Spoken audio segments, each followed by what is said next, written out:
Hello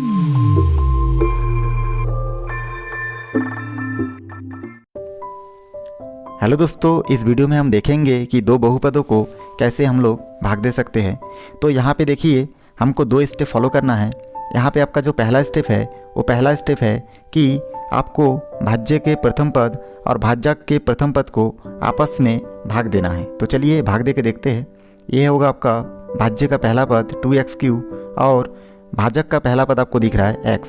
इसमें हम लोग हल करेंगे तो हमको प्राप्त होगा 2x²। इसके बाद इस जो हमको भाग दे के प्राप्त हुआ है, इस आंसर को हम लोग भागफल में इस प्रकार से नोट कर लेंगे 2x²। फिर हम लोग आगे बढ़ेंगे और देखिए दूसरा स्टेप फॉलो करेंगे।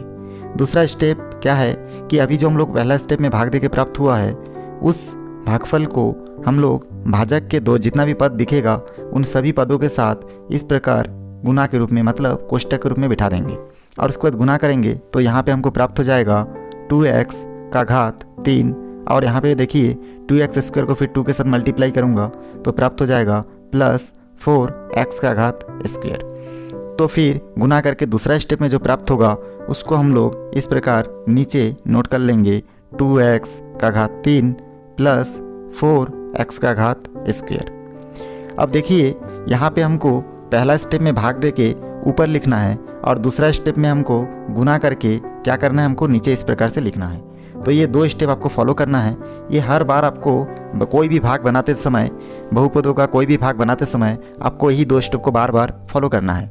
अब हम लोग क्या करेंगे, जैसे हमारा दो स्टेप कंप्लीट होगा फिर हम लोग देखेंगे एक लाइन खींच के यहाँ पे आपको देखना पड़ेगा। देखिए 2x³ के सामने कुछ भी नहीं है, यहाँ पे मतलब प्लस है, तो हम लोग इसके नीचे इस प्रकार से माइनस दे सकते हैं। 4x² के सामने प्लस है तो यहाँ पे आप माइनस दे सकते हैं। ये दोनों आपस में कैंसिल हो जाएगा क्योंकि ऊपर का 2x³ प्लस में है और नीचे का 2x³ अब क्या में हो गया, माइनस में। आगे बढ़ते हैं।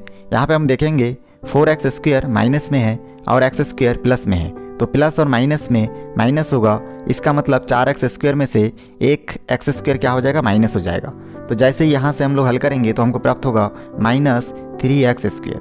यहाँ पे सामने जो माइनस लगा है ये इसलिए लगा है क्योंकि यहाँ पे बड़ी संख्या 4 है। फिर हम लोग आगे बढ़ेंगे, देखेंगे यहाँ पे -5x और +2 बचा हुआ है, तो इन दोनों को फिर यहाँ पे नोट कर लेंगे -5x और +2।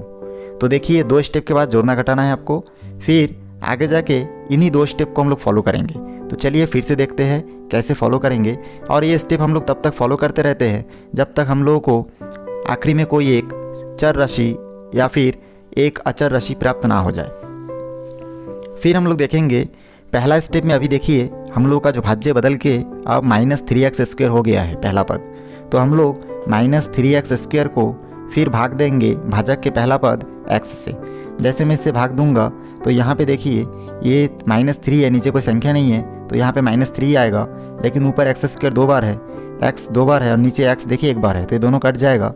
यहाँ पे हम लोगों को 1 बार x प्राप्त होगा।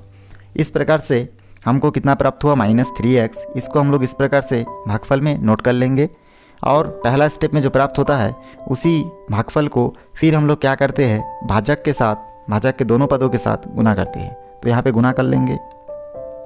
उसके बाद फिर हम लोग इसको मल्टीप्लाई करेंगे तो -3x² और माइनस प्लस में -3x और 2 को अगर मल्टीप्लाई करेंगे इन दोनों को तो हम लोग को प्राप्त हो जाएगा 6x। अब हम लोग -3x² और -6x को यहाँ पे नीचे लिख लेंगे। पहला स्टेप जब हम लोग हल करते हैं तो उसको हल करके हम लोग क्या करते हैं, हमेशा ऊपर लिखते हैं। और देखिए दूसरा स्टेप में गुना करके हम लोग नीचे लिखते हैं। ये हमेशा आपको ध्यान देना है और इसी अनुसार आपको बनाते रहना है। तो फिर देखिए हम लोग यहाँ पे देखेंगे हमारा दोनों स्टेप कंप्लीट है।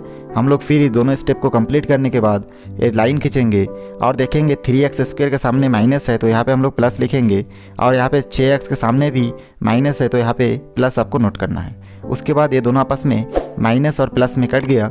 यहाँ पे देखिए 6x जो है प्लस में है, 5x जो है माइनस में है, तो 6x में से 5x माइनस प्लस में माइनस होगा तो एक x बचेगा जिसको हम लोग खाली x लिख सकते हैं।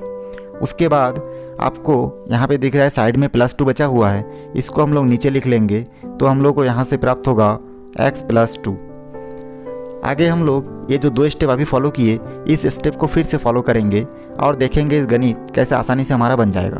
तो हम लोग क्या करेंगे इसके लिए, देखिए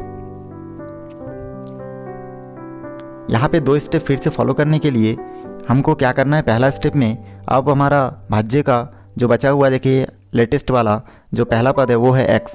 तो इस x को हमारे भाजक का जो पहला पद है उससे हम लोग क्या कर देंगे, भाग दे देंगे। जैसे भाग देंगे तो हमको आंसर प्राप्त होगा 1, और इस 1 को फिर हम लोग ऊपर लिख सकते हैं +1, क्योंकि 1 के सामने कुछ नहीं तो प्लस है। फिर हम लोग दूसरा स्टेप में आएंगे और इस 1 के साथ भाजक को फिर हम लोग आपस में गुना कर देंगे, मतलब कोष्टक के रूप में बिठाएंगे, और सेकेंड स्टेप में हम लोग फिर इसको गुना कर देंगे तो x प्लस हमको 2 प्राप्त होगा, और इसको फिर हम लोग नीचे लिख लेंगे। तो आप लोगों को पहले भी बता चुका हूँ, पहले हम लोग क्या करते हैं इसमें, आप लोगों को पहले बता चुका हूँ कि हम लोग इसमें क्या करते हैं, भाग दे के ऊपर लिखते हैं और गुना करके नीचे लिखते हैं। तो ये स्टेप आपको बार बार फॉलो करना है। जैसे आप इस स्टेप को फॉलो कर लोगे, आप देखिए यहाँ पे हमारा x के सामने कुछ नहीं मतलब प्लस है तो यहाँ पे माइनस होगा, और यहाँ पे 2 के सामने प्लस है तो यहाँ पे माइनस होगा। ये दोनों प्लस माइनस में कैंसिल हो जाएगा, और यहाँ पे 2 भी देखिए आपका प्लस माइनस में है, तो इसको भी हम लोग यहाँ पे भी क्या कर सकते हैं, काट सकते हैं। तो इस प्रकार से इसका वैल्यू भी 0 प्राप्त होगा, इसका वैल्यू भी 0 प्राप्त होगा। तो बहुत सिंपल तरीके से देखिए हम लोग का गणित जो है कम्प्लीटली सॉल्व हो चुका है।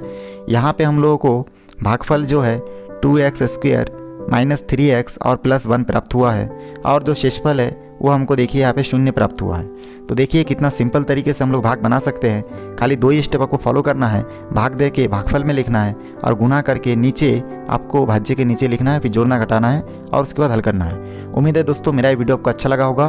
फिर मिलते हैं एक नई वीडियो के साथ। धन्यवाद।